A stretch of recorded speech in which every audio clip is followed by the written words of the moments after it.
단층은 상반이 올라가는 단층으로 양옆에서 미는 수평적인 압축력이 작용하여 형성됩니다. 주향이동 단층은 단층면을 따라 수평으로 이동한 단층이며 수직 단층은 위아래로 힘을 받아 생긴 단층입니다. 단층면의 기울어진 면과 수평면이 만나는 선을 주향선이라고 하며 선이 가리키는 방향을 주향이라고 합니다.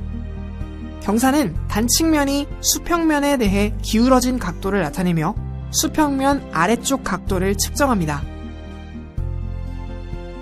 현재 한반도에도 여러 단층이 존재하는데 기상청에서는 지하 단층 구조 정보를 파악하고 단층에 대한 조사 연구를 단계적으로 진행하고 있습니다.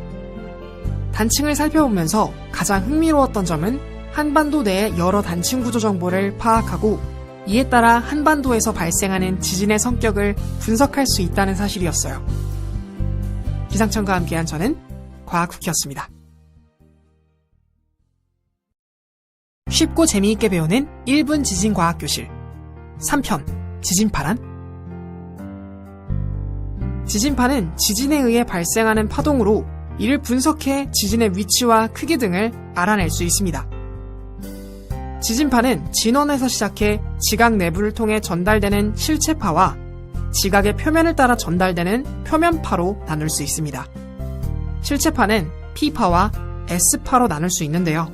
P파는 가장 먼저 도착한다는 의미인 프라이머리 웨이브에서 유래했으며 전파 속도는 6에서 8km/s입니다. S파는 두 번째로 도착해서 세컨더리 웨이브라고 부르며 전파 속도는 3에서 4km/s입니다. 파의 진행 방향과 운동 방향이 서로 직각이어서 피해가 큽니다. 다음으로는 표면파인 러브파와 레일리파가 지표면을 따라 전파되면서 피해를 입힙니다.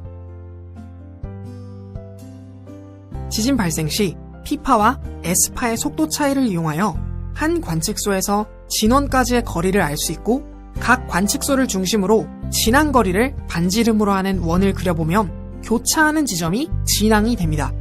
한 관측소에서 반구를 그려 진앙 아래 수직으로 만나는 지점이 진원, 그 거리가 진원 깊이가 됩니다. 큰 규모의 지진은 지진 발생 전후 진원 부근에서 여러 번의 지진이 발생합니다. 전지는 큰 규모 지진의 전조로 본진 전에 발생하는 비교적 작은 지진을 말하며 본진은 진원 부근에서 발생하는 규모가 가장 큰 지진을 말합니다. 여진은 본진 뒤에 발생하는 상대적으로 작은 규모의 지진입니다.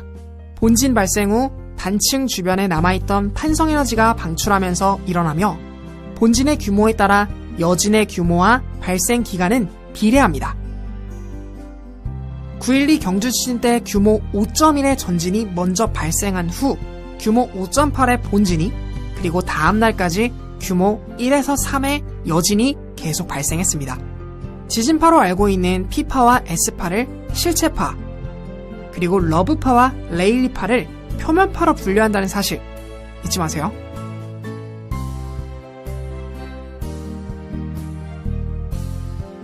기상청과 함께한 저는 과학쿠키였습니다. 쉽고 재미있게 배우는 1분 지진과학교실 4편 지진계 지진계란 지진의 규모와 위치 등을 분석하기 위한 장비로 지진이 발생할 때 전파되는 지진파를 기록합니다. 지진계는 진자운동을 이용하여 집안의 진동을 측정합니다. 틀에 설치된 용수철에 추를 매달아 추의 움직임을 측정하는데 집안이 흔들리면 틀도 함께 진동합니다. 하지만 추는 관성에 의해 정지한 상태로 있으려 하기 때문에 집안의 상대적인 움직임을 측정할 수 있습니다. 과거에는 종이에 둘러싸인 회전통이 천천히 돌아가면서 진동을 기록하는 아날로그 지진계를 사용했습니다.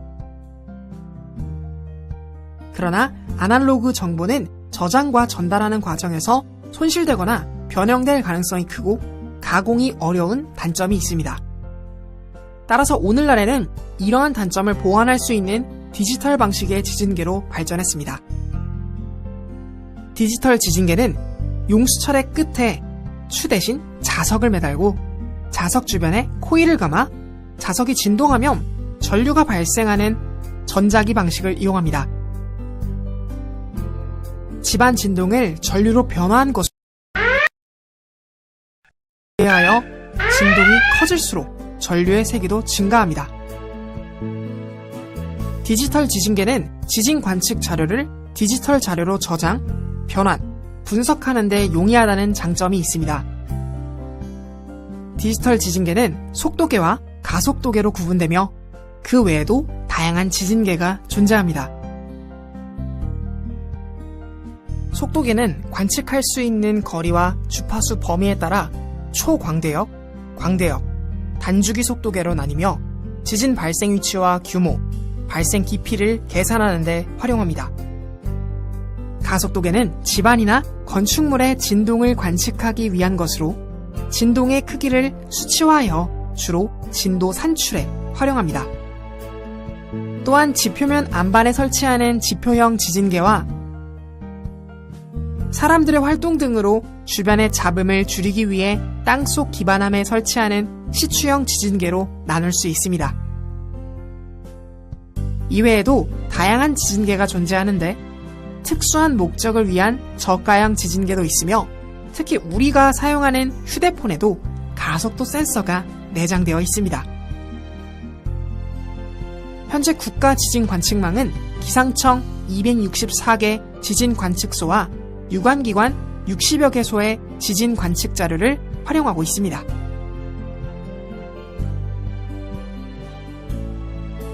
과거와 오늘날의 다양한 지진계의 사례를 알아보면서 그 근본 원리는 같지만 좀 더 정밀하고 세밀하게 지진을 분석하고자 하는 노력을 들여다볼 수 있어서 매우 뜻깊고 새로웠던 시간이었습니다. 기상청과 함께한 저는 과학후기였습니다. 쉽고 재미있게 배우는 1분 지진과학교실 5편 규모와 진도. 지진 관련 뉴스에서 항상 들리는 용어인 규모와 진도는 지진의 크기를 나타내는 용어입니다. 규모는 지진이 가진 절대적인 에너지의 크기를 나타내며 방출된 진동 에너지를 정량화한 것으로 지역에 상관없이 동일합니다. 지진계에 기록되는 지진파의 진폭과 진앙거리를 이용하여 계산하며 규모 1이 커지면 지진파의 진폭은 10배, 방출되는 에너지는 약 32배 증가합니다. 진도는 지진이 전파되는 각 지역별 흔들림의 정도를 나타냅니다. 진도는 진원지에서 멀어질수록 감소하지만 한 지역 내에서도 건물의 높이나 상황에 따라 달라질 수 있습니다. 우리나라는 수정 메르칼리 진도계급을 사용하며 로마자로 표기합니다. 등급이 높을수록 지진의 크기가 크다는 것을 의미합니다.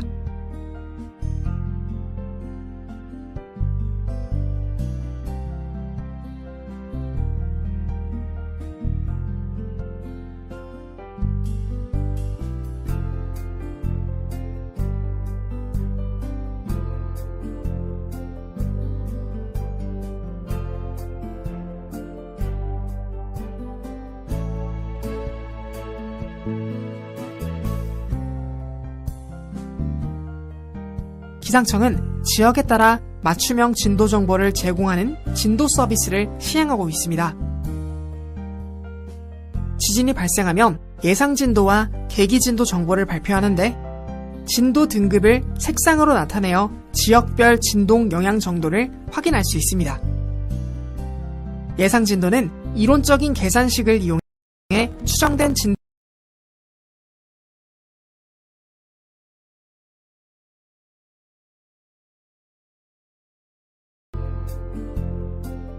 계기 진도는 지역별로 설치된 지진계 관측값을 이용해 산출한 진도 등급으로 지진 분석사가 수동 분석한 상세 정보를 발표할 때 함께 제공됩니다.